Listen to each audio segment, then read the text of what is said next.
looked yourself in the mirror and thought, I don't even know who I am anymore?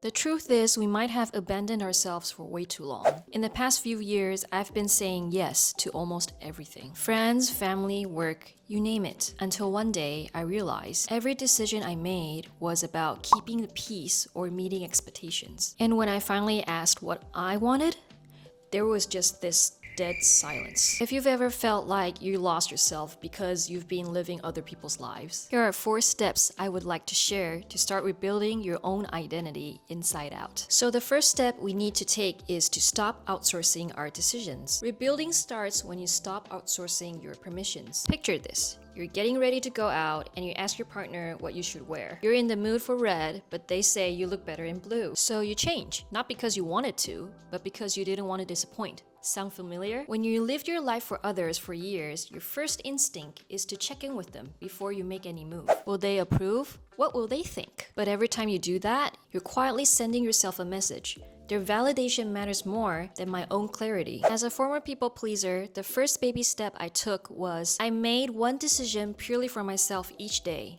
One, such as what to eat, what to wear, how to spend my Friday night, without asking anyone's opinion. At first, our brains will send up waves of guilt, but that's just detoxing from people pleasing. As you start making small decisions for yourself, you start to remember what you actually like and who you really are. And that brings in our second step. What do you like? The question sounds simple, but after years of saying yes to almost everybody else, most of us forget. When was the last time you asked yourself, what would make me happy? What songs did you used to play on repeat? What hobbies did you have to give up? What clothes made you feel you? Try and take out a notebook and collect those puzzle pieces. They're clues to who you always been. As you start recollecting parts of your identity, pay attention to how you feel after you make a decision. Step number 3.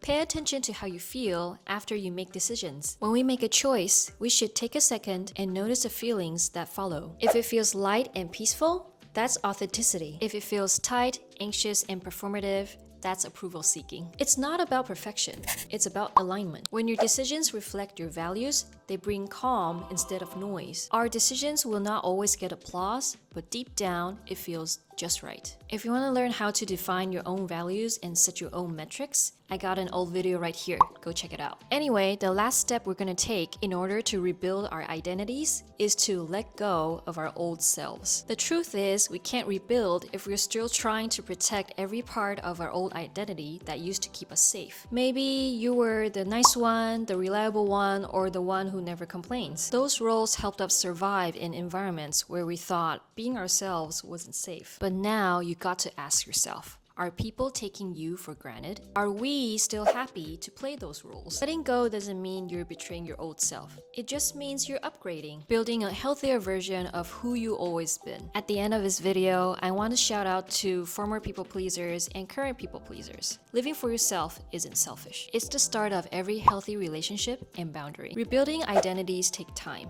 After all, we might have ignored ourselves for far too long. But remember, every small, honest choice is the foundation of who you really are, and our future selves are counting on it. Just start choosing for yourself. You don't need to burn everything down. Start choosing quietly, consistently, and unapologetically. If you watched this far, again, I sincerely hope this video helps you. And also, if you're interested in defining your own values and setting your own metrics, I got an old video right here. I think you'll like it. See you next time.